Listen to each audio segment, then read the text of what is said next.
La gestion environnementale ainsi que la préservation de la biodiversité ont fait l'objet d'une mission de travail effectuée dans les provinces du Haut-Katanga et du Lualaba par le ministre de l'Environnement et du Développement durable, Ami Ambatobe Nyongolo. Par la même occasion, Ami Ambatobe s'est occupé de la question des écosystèmes ainsi que des études environnementales et sociales de tout projet susceptible de porter atteinte à l'environnement. Au cours de sa tournée dans cette partie de la République, une première depuis son accès à la tête du ministère de l'Environnement et du Développement durable, Ami Ambatobe s'est également intéressé à d'autres questions relevant de sa compétence. Notamment l'exploitation forestière, le fonctionnement des structures et services sous sa tutelle, la mobilisation des recettes de l'État et autres. Pour le ministre de l'Environnement, il était plus que temps pour effectuer cette visite d'inspection dans cette partie de la RDC afin de se rendre compte du niveau de la mise en œuvre des normes environnementales dans les deux provinces issues du démembrement de l'ancienne province du Katanga. La province du Haut-Katanga et celle de Lualaba regorgent, à juste titre, des entreprises dont les activités influencent l'environnement, allusion faite aux entreprises minières, industrielles ainsi que celles qui exploitent du bois.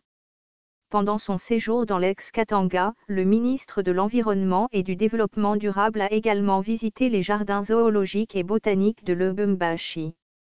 Il s'est également rendu aux installations de la Coordination provinciale de l'environnement, du Fonds forestier national, FFN, et de l'Agence congolaise pour l'environnement, AS.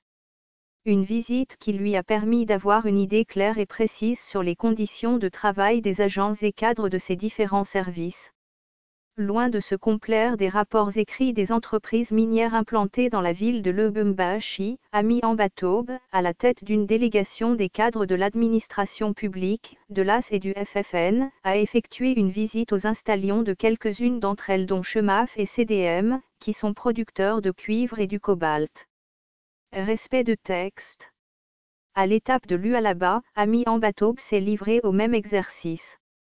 Avec le gouverneur de la province, Richard Mui et Jiman Jansman, il a fait le point de la situation avant de visiter les installations de la coordination provinciale de l'environnement et autres services, ainsi que l'entreprise minière Comu.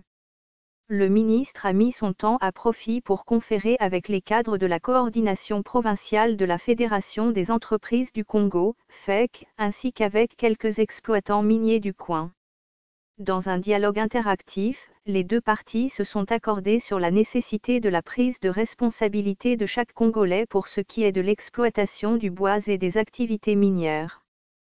Quant à la question du décret pris par le Premier ministre, relatif à l'interdiction de la fabrication et l'importation des emballages plastiques, les opérateurs économiques ont sollicité un moratoire de 8 mois pour la mise en application de la mesure qui, en principe, doit entrer en vigueur dès juin 2018. Une requête que le ministre a promis de transmettre à sa hiérarchie. Pour ce qui de l'exploitation du bois rouge, frappé d'interdiction, le ministre de l'Environnement a tenu à lever l'équivoque sur cette épineuse question.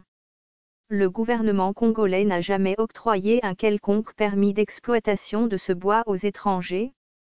C'est plutôt les exploitants artisanaux qui font cette demande en lieu et place des étrangers.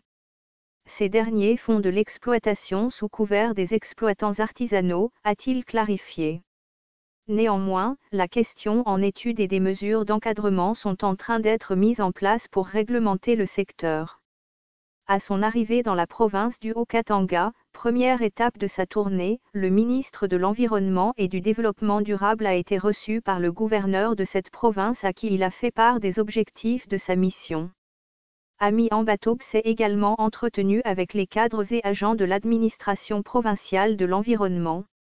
Un tête-à-tête au cours duquel le ministre a fait part à ses interlocuteurs des principales articulations de sa mission, à savoir, la perspective des prochaines réformes au sein de l'administration, l'évaluation de la mise en œuvre des normes environnementales, la vulgarisation du décret pris par le Premier ministre portant interdiction de la fabrication et l'importation des emballages plastiques, la mise en place d'un partenariat public-privé sur la gestion des déchets, l'exploitation du bois, en particulier l'exploitation du bois rouge et la mobilisation des recettes.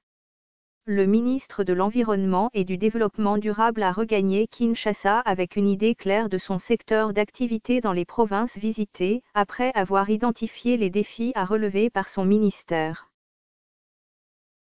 Ce fichier audio a été créé par Panopre Basic, vous pouvez le télécharger sur www.panopreter.com.